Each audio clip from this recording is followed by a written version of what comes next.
a ver, bueno, a los que están acá no lo introduzco porque lo conocen. Esta es una introducción más bien virtual. Hoy día contamos con la visita de un colega y a estas alturas amigo, Guillaume Tessier. Él trabaja en Francia, en la Universidad de Marsella, está asociado al CNRS. Durante largo tiempo se ha especializado en sistemas dinámicos discretos, entiéndase redes de autómatas y su complejidad, y hoy en día nos va a presentar los teoremas de Rice para autómatas, redes de autómatas y grafos sucintos. La parte de la sucintez de los grafos la va a explicar durante el seminario, así que te dejo con el público, distinguido público que está presente. Doble público. En efecto. Dale nomás. Muchas gracias. Gracias por la invitación virtual del seminario por Zoom y la invitación real. Estoy muy feliz de trabajar con ustedes aquí, al sol y todo. Ok, hoy día voy a presentar un tema que algunos ya conocen, pero voy a presentarlo de forma global, sin entrar en los detalles de cómo se comprueba todo, y voy a agregar una parte nueva que no se publicó todavía. Entonces espero que los que no conocen van a ver algo, y los que ya conocen la primera parte van a tener algo interesante al final. Ok, entonces obviamente no puedo empezar eso sin hablar del teorema clásico de Rice, que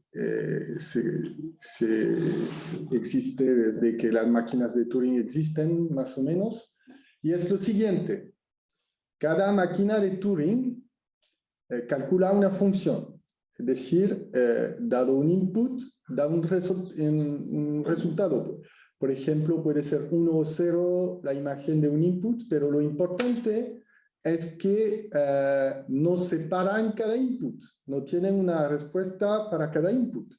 Entonces, es una función parcial, ¿ok? Y el teorema es simple. Si uno se toma una propiedad de la función que no es trivial, es decir, que alguna máquina satisface la propiedad, otra no, entonces la propiedad es indecidible, ¿ok? Es difícil. Y no voy a hacer pruebas en esta charla, excepto una, que es la prueba del teorema de Rice, porque la prueba se hace en 4 líneas, ¿ok? Me tomo una propiedad P no trivial, ¿ok? Y considero la máquina tonta que no hace nada, que nunca para, nunca, no input le sirve, tiene como una función vacía, calcula una función vacía, ¿ok? La propiedad P es no trivial, entonces la función vacía la satisface o no. ¿Okay? Es una simetría que no cambia nada al final, entonces voy a suponer que el programa tonto no tiene la propiedad P y existe otra máquina que la tiene, ¿ok? Y ahora hago la reducción de problema alt de forma ultra simple. Tomando una máquina M, voy a definir la máquina M estrella, que hace lo siguiente: con input n, calculo m de 0. Y después, si eso termina, calculo m1 del input. ¿Ok? Y uno puede verificar que m estrella se comporta igual que m1, calcula la misma función, si y solo si m separa un input 0. Si m no separa un input 0, M estrella se comporta igual que M0. Entonces, estoy en P o no P. ¿Ok? ¿Y por qué hice la demostración? Porque aquí parece como un truco un poco artificial de las definiciones que da un resultado súper violento de computación general. ¿Ok? Y cuando empezamos a preguntarnos sobre redes de autómata, a ver si teníamos el mismo estilo de propiedad de Rice, se esperaba una prueba así trivial. Voy a pegar a cualquier circuito, un circuito chiquitito que hace que voy a entrar en la propiedad o no, ¿ok? Y después de 1 año o 2 años, no fue así. Fue mucho trabajo y voy a presentar el trabajo y las pruebas no son triviales como esta, ¿ok? Vamos. Entonces, las máquinas de Turing era una introducción, no me interesa ahora, voy a hablar de redes de automata. Pero me tomo un alfabeto en cada nodo, tengo n nodos y me tomo un alfabeto QI en cada nodo I. Así que mi espacio de configuración X es el producto de los QI, ¿ok? Y el caso general es una red no determinística con un alfabeto distinto en cada nodo, ¿ok? Y eso se representa con una relación sobre X cuadrado, ¿ok? Y eso lo voy a llamar Automata Network, AM, ¿ok? Cuando es determinística la regla, digo DAN. Cuando el alfabeto es uniforme, hablo de DANU, ANU, ¿ok? ¿Y por qué insisto en eso? Porque mis teoremas van a ocupar hipótesis y cambian o pueden cambiar si uno se toma una regla determinística o no. Entonces es importante. Y de hecho quiero presentar los resultados que ustedes conocen de forma muy crítica hoy día. Entonces voy a apuntar la debilidad de los teoremas, que ocupan una hipótesis que no es la que quería yo en principio, ¿ok? Y como siempre, cuando tengo un problema de decisión con redes de automata, me tomo como input unos circuitos booleanos que me calculan las reglas de la red, ¿ok? No doy ningún detalle, pero todo eso lo saben, es clásico y no importa mucho tener detalles aquí. Ok. Entonces voy a presentar 3 versiones del teorema de Rice en el mundo de redes de automata. Primer caso, voy a hablar de conjuntos de configuraciones, no de la dinámica, pero del conjunto que queda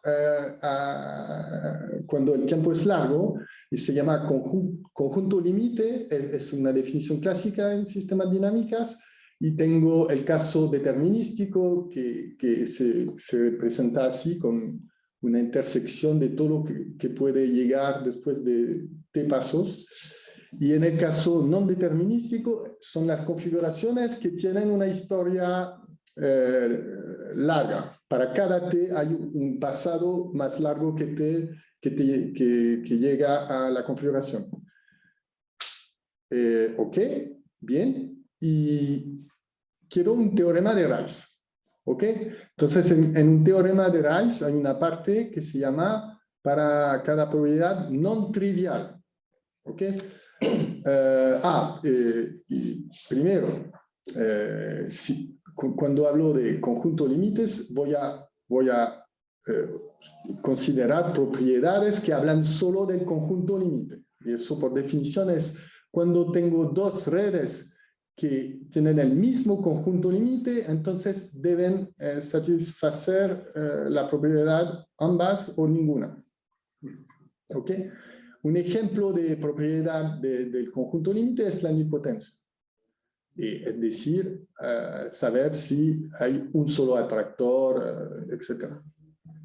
El tamaño del conjunto límite es 1. Ok, ahora la definición de no trivial, no sé si viene ahora o después, pero no, después. Problema de decisión.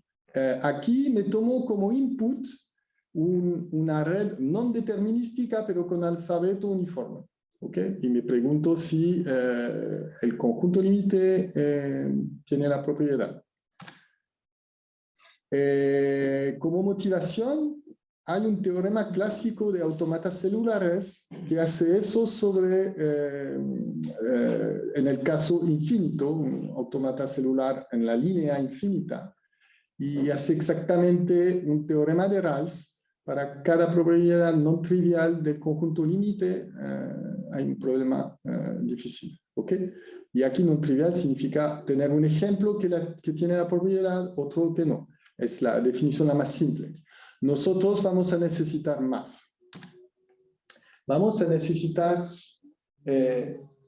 effectively non-trivial. La definición es la siguiente: quiero un algoritmo que me da ejemplos y modelos y antimodelos. ¿Ok? Entonces es un algoritmo en tiempo polinomial que, dado n, fabrica dos redes, ¿okay? Una que tiene la probabilidad, otra que no, y ambas con n nodos.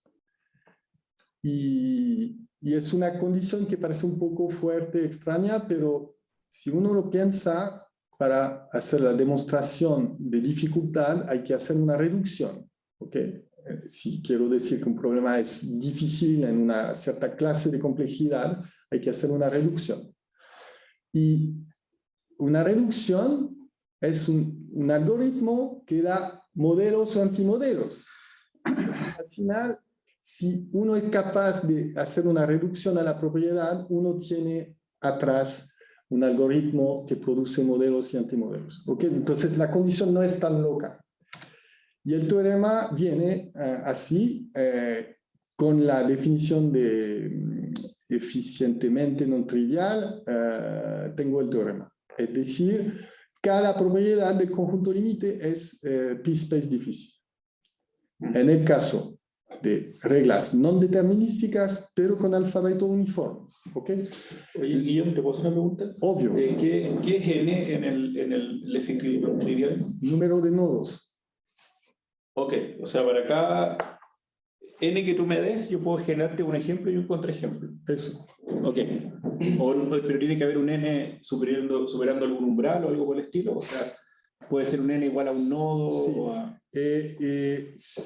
Sí, buena pregunta. Si uno quiere realmente el teorema el más fuerte, puedes pedir menos. Okay. Puedes pedir que para... existe un n0 tal que... Para un número infinito de n, ya. Vas a dar modelos antimodelos, cosas así. Okay. Por ejemplo, alguna propiedad que la cumpla para las redes impares, pero no para las pares o cosas por el estilo. Sí. Sí, tienes razón. Yo puse la versión fuerte, pero no importa mucho, o sea, no es necesario hablar de cada n. Vale. En este caso. Ok. La prueba no la voy a hacer. Se inspira muchísimo de la prueba de Yarko. En la prueba de Yarko hay una idea de llevar hasta el infinito cualquier configuración gracias a un Flying Squad, un autómata de sincronización. Bla. Aquí eso no funciona o sea, no sé cómo podría funcionar. Aquí el Flying Squad lo tenemos gracias a la parte no determinística de la red. Es decir, podemos esperar el tiempo que queremos antes de producir una configuración.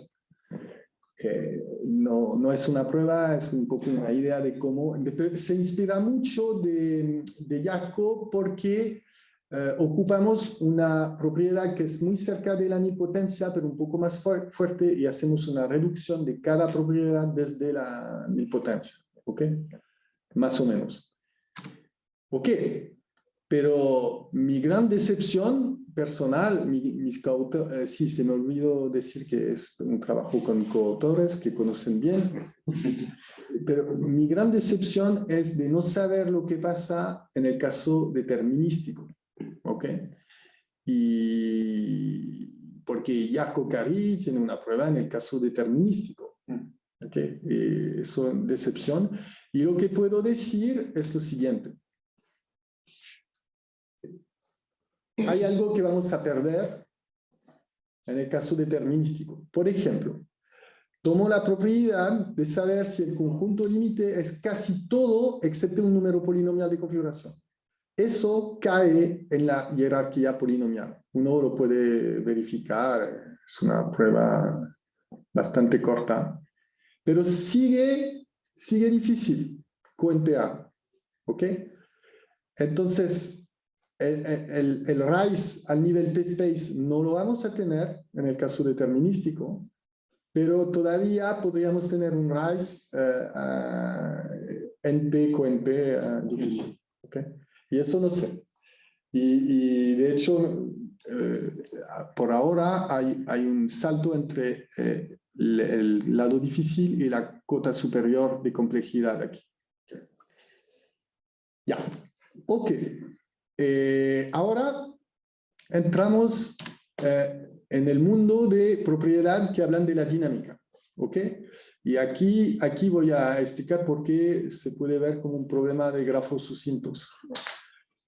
Obviamente, dado una red, tengo el grafo de dinámica clásico de los nodos del grafo son las configuraciones y tengo una lista de una configuración a la siguiente si mi dinámica parte de X llega a Y, ¿ok? Y en el caso no determinístico es un grafo más general. En el caso determinístico, el grafo tiene grado de salida 1, entonces es como un conjunto de ciclos de árboles. En el caso general, es un grafo general, ¿ok?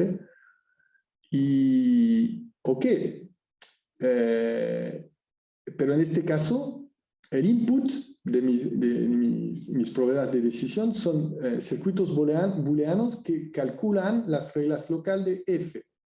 Y eso es una descripción que en algunos casos es mucho más chica que dar la matriz del grafo o la lista de arista, ¿ok?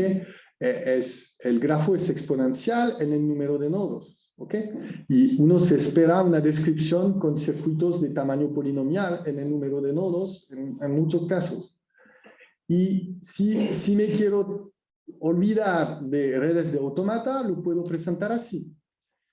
¿Qué es un grafo sucinto? Es solo un circuito con dos inputs de n bits cada uno y es como un oráculo que me dice si la arista existe. Yo doy x, y y el circuito me dice sí o no hay una arista.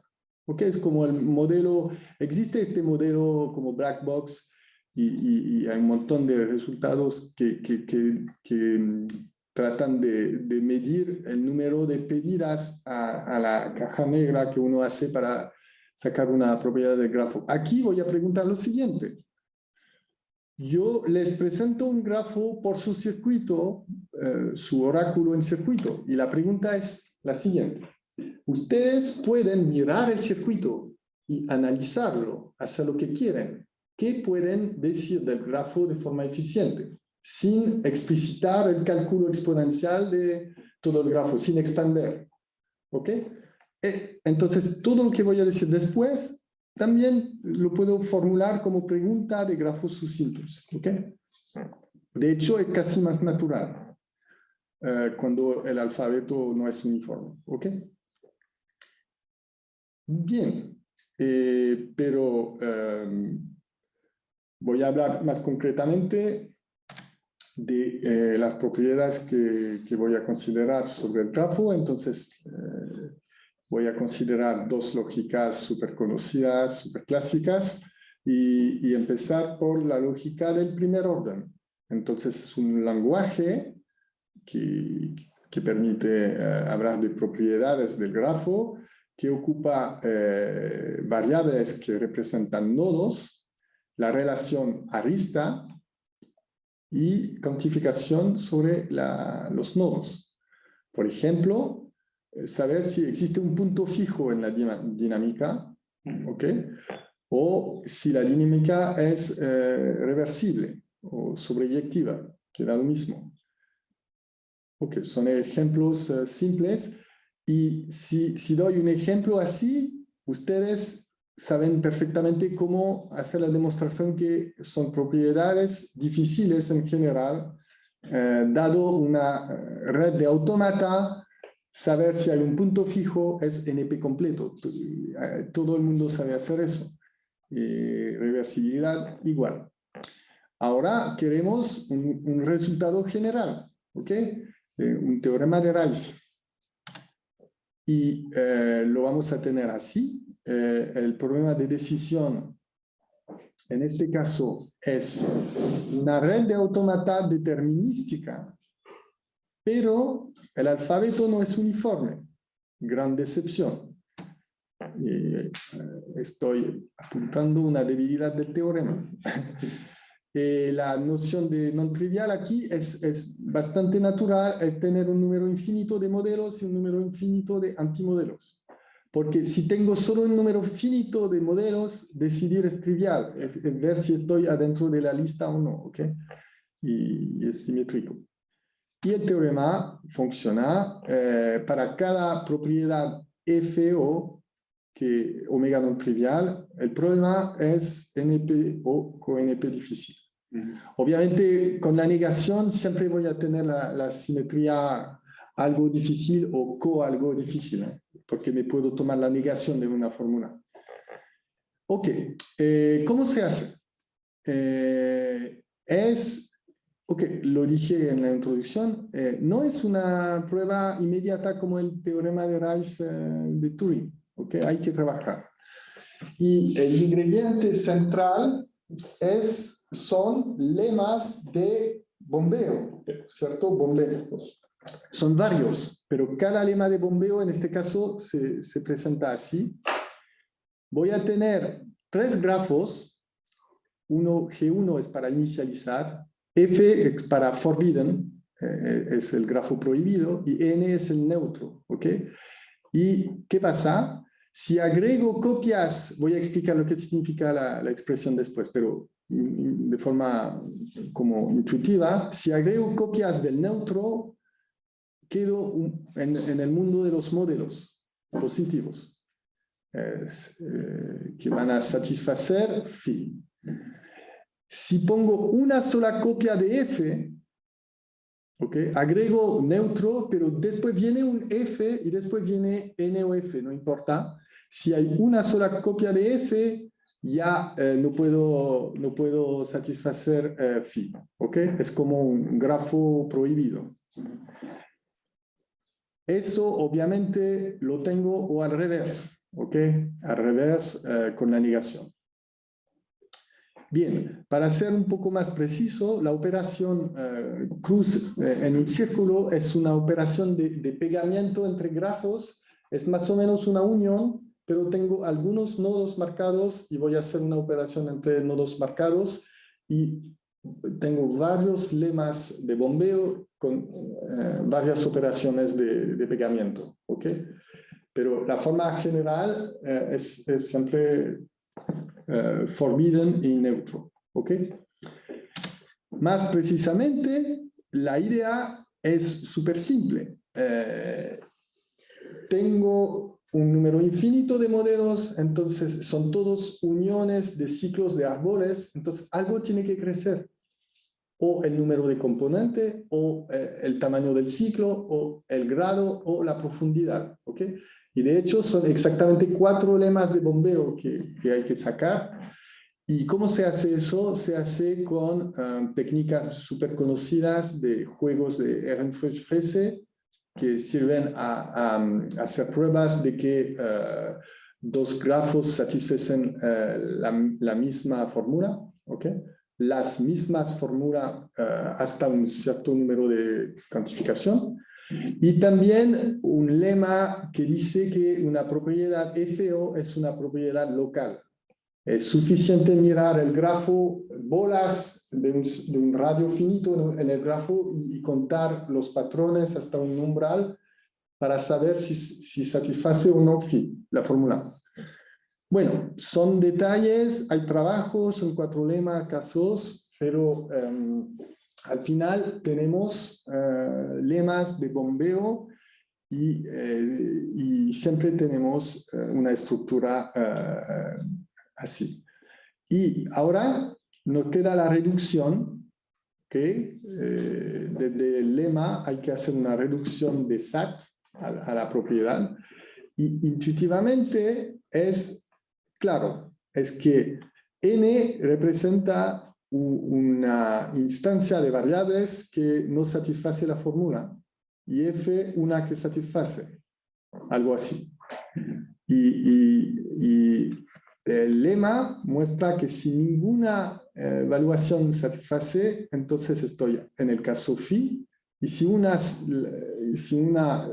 verifica SAT, estoy en no phi. El problema es que estoy mintiendo un montón y que la reducción es un poco técnica y en particular, mega decepción, no funciona con alfabeto uniforme. Hay un problema de tamaños de grafos que no cae bien y para nosotros queda abierta la pregunta si se cumple el teorema de Rice en alfabeto fijo, ¿okay? Por ejemplo, booleano. Cuidado, en este caso la noción de ser omega non trivial cambia. Por ejemplo, les doy esta fórmula que dice que cada configuración es adentro de un ciclo de tamaño 2. ¿Okay? Es una fórmula EFO. Y eso dice que el número de configuración es par.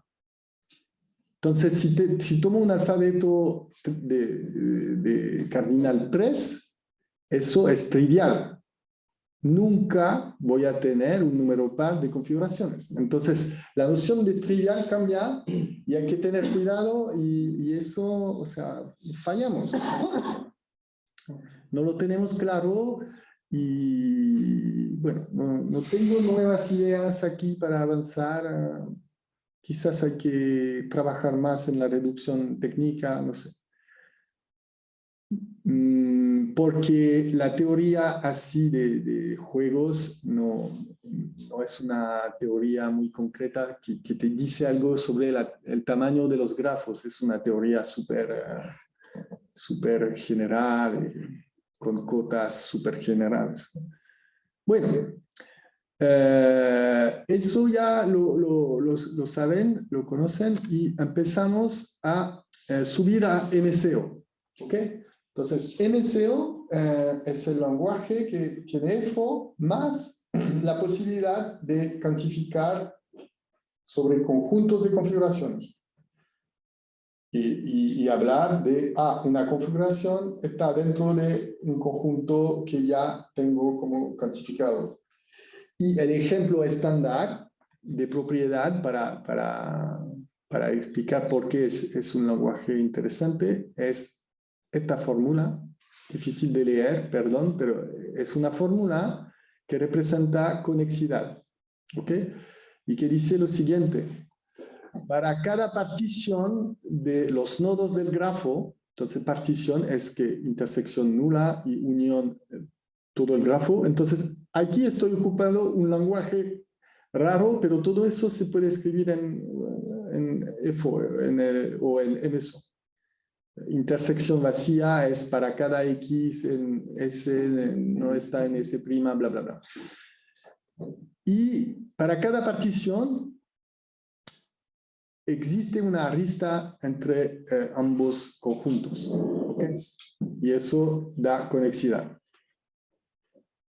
Y es para dar un ejemplo de una propiedad que cuando uno tiene el grafo como matriz, es polinomial igual, conexidad, pero no la teníamos antes en EFO. Es para decirle que, ok, en eso puede servir para hablar de propiedades muy difíciles, ok, pero también agrega propiedades que son polinomiales en el caso de un grafo dado por matriz, ok. Entonces, en nuestro teorema de Rice podría ser una propiedad que no es difícil, una nueva propiedad que no es difícil. Ok, ¿qué pasa con MCO? Ahora, doble decepción. Voy a hablar de redes no determinísticas y sin alfabeto constante tampoco. ¿Ok? Entonces, bueno, es un trabajo no publicado todavía, quizás vamos a mejorar, pero por ahora estamos aquí. Ok, y siempre quiero el problema de decisión clásico, circuitos, el input representado por circuitos booleanos. Y lo que tenemos es lo siguiente. Quiero una fórmula psi omega non trivial adentro de los modelos de TreeWidth acotada. ¿Ok? Quiero un K y un número infinito de modelos de TreeWidth menor que K, un número infinito de antimodelos de TreeWidth menor que K. Una observación. Cuando me tomo una red determinística, su grafo tiene TreeWidth acotada. ¿Ok? Porque su grafo es un ciclo de árboles. Entonces, por ejemplo, cada propiedad que habla de una regla determinística cae en esta condición. Cada propiedad omega non trivial de redes determinísticas cae en el caso bounded TreeWidth non trivial. ¿Ok? Y el teorema siempre lo mismo. Una vez que tengo la definición de non trivial, tengo el teorema de Rice. ¿Okay? El teorema de Rice es al nivel NP co-NP. Cada propiedad MCO omega non trivial para TreeWidth acotada es NP difícil o co-NP difícil. Ok. Y en este caso tengo dos cosas. Tengo un lema de saturación que yo no conocía, pero parece que los expertos en teoría de los grafos como que lo saben, que es como, ¿cómo se dice? Folclore. Bueno, para mí no es trivial y para nosotros eso es una página de prueba. Yo no encuentro que sea trivial. Dice lo siguiente, para cada fórmula NCO sin hipótesis, ¿okay? Hay un grafo de saturación. Es decir, que son dos casos. Obviamente hay una simetría con negación, ¿no? Phi no phi.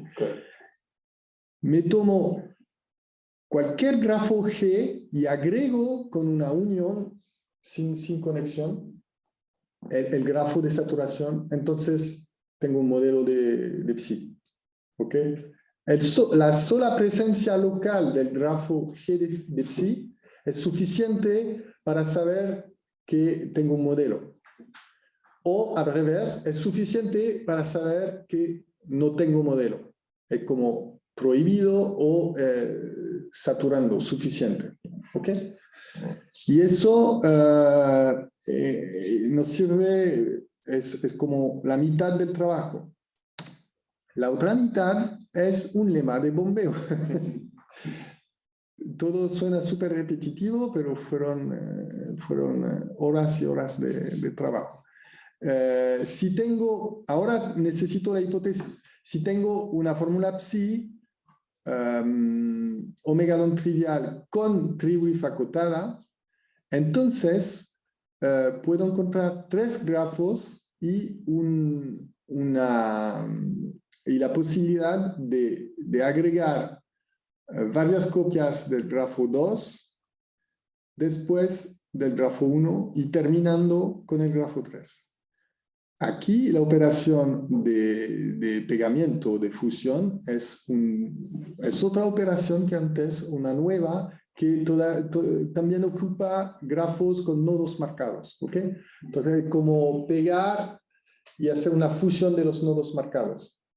Y de hecho, técnicamente atrás hay nodos de input o nodos de output, ¿ok? Pero no voy a entrar en estos detalles, ¿ok? Ahora tengo, no sé si se acuerdan del lema anterior. El lema anterior tenía dos partes, ahora tengo las dos partes. ¿Okay? Tengo, si aparece el famoso grafo de saturación, ya puedo decidir. Y mientras que no aparece, puedo agregar copias y copias y copias sin cambiar el hecho de ser un modelo. Ok, todo eso se hace de nuevo con juegos de Ehrenfurcht-Frese. De hecho, saben que Frese es marsellesa. ¿De qué época es contemporáneo? No, creo que ya murió. No sé. O sea, debe ser. Murió, quizás no, pero. Debe haber muerto hace tiempo, porque si no lo ubicaríamos, unos 20 años. Está en Wikipedia. Bueno, perdón. Y es un poco lo mismo que en el caso anterior, excepto que los jugadores no solo pueden elegir un nodo, pero también un conjunto. ¿Okay? Pero es una teoría bien desarrollada. Y en vez de ocupar la visión lema local de ANF, la relación que funciona bien en el caso de tribu facotada es esta relación de equivalencia entre grafos que dice que lo que puedo agregar después del grafo en G o G' no cambia el hecho de ser un modelo de la fórmula. ¿Okay? Y entonces, como una clase de equivalencia, el estilo de clase que tenemos en autómatas finitas. ¿Okay? Y de hecho es un poco la idea, y por eso funciona en un árbol, con la forma de hacer prolongaciones de un grafo. Ok, ahora tengo dos decepciones. La primera es la misma que en el caso FO, pero peor, porque no tengo ni siquiera determinismo ni alfabeto uniforme. Bueno, no tenemos la prueba escrita del caso determinístico, pero uno se lo espera, trabajando un poco más. El alfabeto uniforme es igual de difícil que el caso anterior, entonces no tengo nada que decir en este caso, es igual de problemático. La reducción, estoy escondiendo la reducción de SAT ocupando los lemas, es técnica, muy técnica. Porque, una vez, ¿por qué? Porque los tamaños de estos grafos no se conocen. Entonces, es un problema muy tonto de teoría de números, de multiplicidad y todo. ¿Okay? Pero aquí tengo otro problema, obviamente. Tengo una hipótesis ultra fuerte de tener un montón de modelos de tribu acotado. Eso es una decepción también. Pero de eso puedo hablar. ¿Okay? Y será la última parte de mi charla. De eso puedo hablar de esta forma. Me tomo una fórmula psi, una fórmula, perdón, MCO, y el espectro es el conjunto de tamaños de grafos que son modelos de psi. ¿Ok? Es una definición clásica y se sabe muchas cosas en el caso de MCO. Pero lo que quiero observar es que cada lema de bombeo que tenía antes me da una propiedad sobre el espectro, ¿ok? En cada caso tenía un grafo que puedo copiar muchas veces partiendo de algo, ¿ok? Entonces tenía una progresión aritmética con constantes que dependen de la fórmula psi, pero son constantes, ¿ok? Entonces cada vez tenía adentro del espectro una progresión aritmética. Ok, pero MCO es un lenguaje súper poderoso. Puedo hacer eso. Para cada función, que es la función del número de pasos antes de parar para una máquina de Turing total, creo que tiene que parar en cada input, ¿ok? Se me olvidó decir eso, pero no hay problema. No sé, quizás no importa, pero no cambia nada de lo que voy a decir al final. Para cada h, puedo fabricar una fórmula MCO tal que su espectro es exactamente h cuadrado.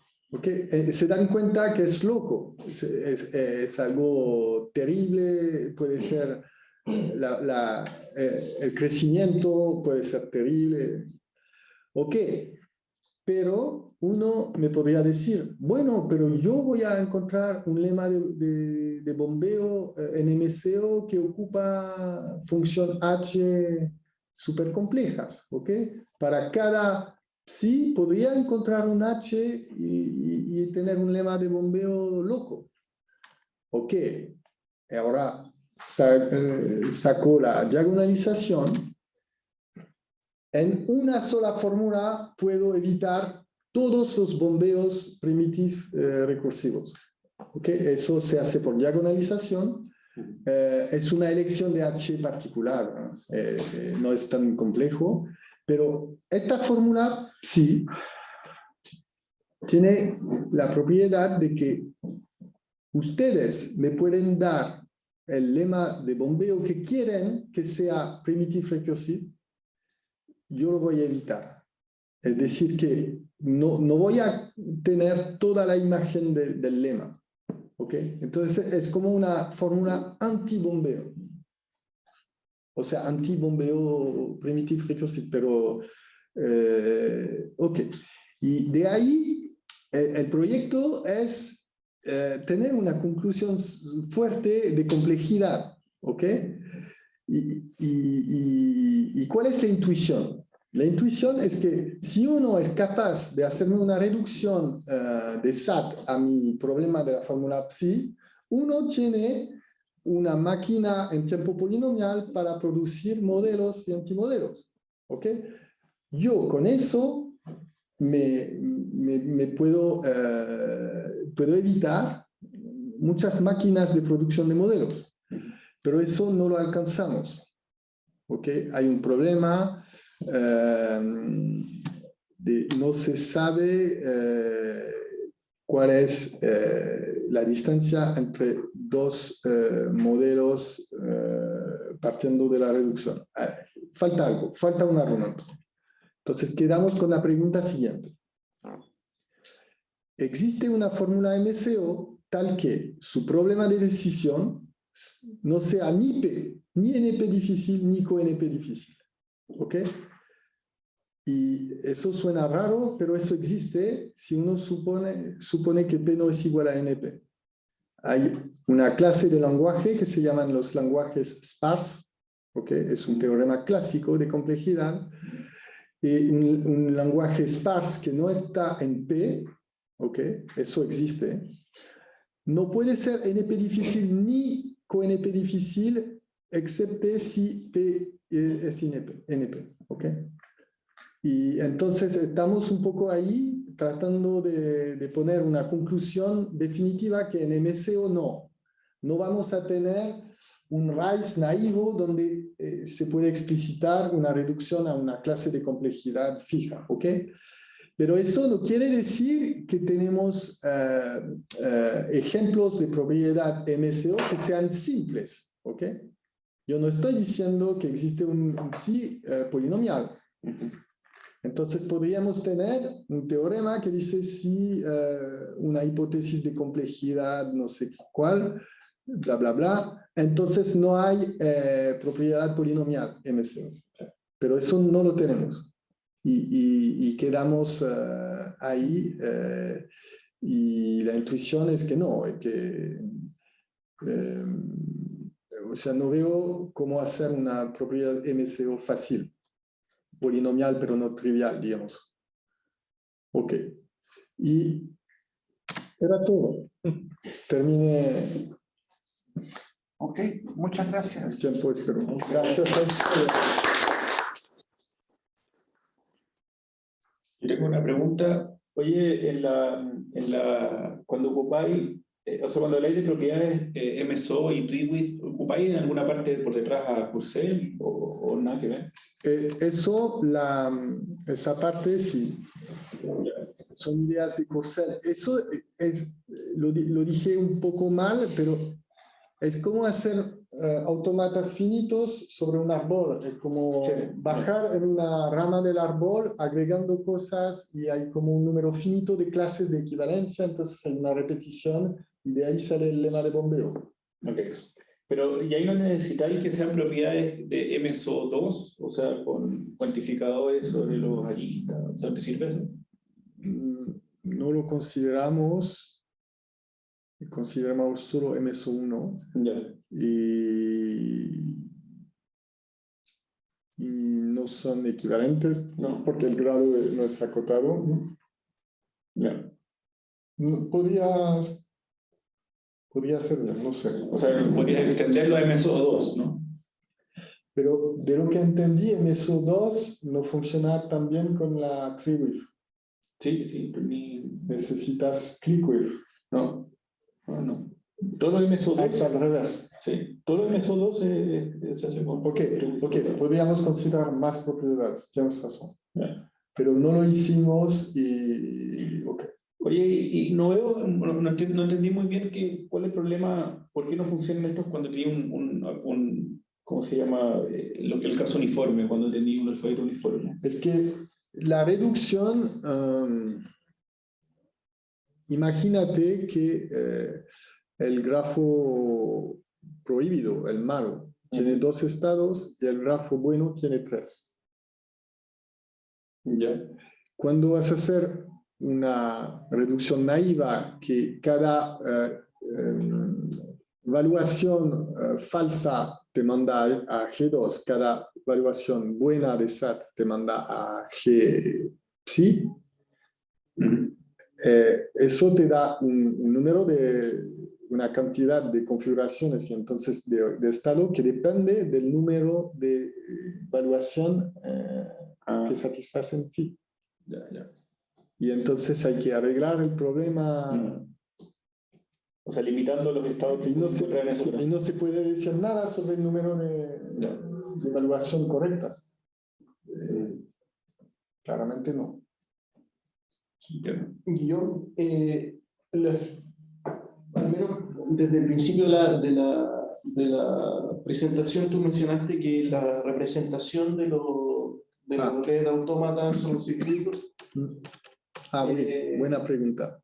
Se ha estudiado, hay clases de redes de autómatas donde hay representaciones naturales distintas de los circuitos. Muy buena pregunta. No, se me olvidó. Se me olvidaron varias cosas. Aquí, este teorema primer orden es falso para grafos, o como red, ¿cómo se llama? El grafo de interacción de grado acotado. ¿Por qué? Porque si represento el grafo como una regla local en cada nodo que tiene grado acotado, puedo verificar el tiempo polinomial si tengo una función constante, por ejemplo. Entonces el teorema es falso, o sea, falso. No veo cómo sacar eso cambiando la definición de non trivial. Ok, podemos sacar el caso constante, pero no. Tenemos otras propiedades que molestan. Y otras clases, por ejemplo, estas que se representan por grafos etiquetados y que dependen, la regla local depende solo del conjunto de estados. Eso también, puedes saber si la función es constante. Ahora, hay gente, yo conozco, por ejemplo, en la Chile, en el TCC, hay todo un grupo que se dedica a las representaciones sucintas de grafos. Y tienen así como estructuras de datos en donde representan grafos planares o grafos... toman como una clase de grafo y tratan de hacer representaciones súper chicas. Pero ellos se preocupan un poco de otro aspecto, y es que puedan hacer ediciones del grafo. Después, o sea, borrar un vértice, entonces cómo editar la cuestión sin desarmar todo el grafo, volver a comprimirlo. Pero hay otra, o sea, también podría haber cosas interesantes si es que uno en el fondo quisiera ver representaciones de grafos que no sean dadas por el circuito de la fórmula. Sí, claro. De lo que entendí, no miran realmente el circuito, es más como medir otra cosa. Sí. Claro, sí. Están como también como los routing tables y cosas por el estilo también, que son como tablitas que ponían los nodos y podéis ver adyacencia a partir solamente de los datos de los nodos, cosas por el estilo. Claro, sí. Y en general, ellos quieren algoritmos eficientes. Claro. Entonces, claro, es otro... Están al revés, claro.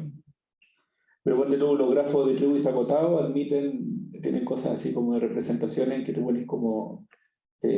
podéis poner así como una información sobre cada nodo, de tamaño lo viene, y tú mirando solamente las informaciones de 2 nodos, podéis ver si son adyacentes o no, por cualquier parte. ¿No? Sí. Claro, pero es lo opuesto, claro, es como... Súper bonito el trabajo, Guillaume. ¿Y esto lo publicaron a dónde? ¿O lo que La primera parte fue en Stacks el año pasado. En MCO, el problema es que Guillem tiene ahora un cargo, entonces no tiene tanto apuro. Y Kevin trataba de terminar su HDR y Pierre se fue en otros temas. Entonces me quedé solo. No, solo no, porque Oye, no hago nada más. y solo para redondear el comentario que hiciste sobre Freset, lo busqué acá, se llama Roland Freset, nació en Bressuire, no sé si se pronuncia así en Francia. Bressuire, sí, y murió el 2008 a los 88 años en Marsella. Ah, recién. Claro, y hizo su doctorado en la Universidad de París, el 53. ¿Y en Marsella dónde estaba? ¿En matemática o en...? Era un lógico matemático. Sí, con René de Possel es su advisor, no sé si dice algo, ¿no? No, no lo vi. Ya. Bueno, 2008. pero debe, o sea, sí, pero es raro, o sea, ya está bien. Bueno, Eso. ok, Bueno, muchas gracias. Gracias a ustedes. Sí. Contacto. vamos. Chao, los que están en la casa. Chao, chao. Chao, que estén muy bien, adiós. Chao, gracias. Cerrando. Finalizar. Sí, finalizar.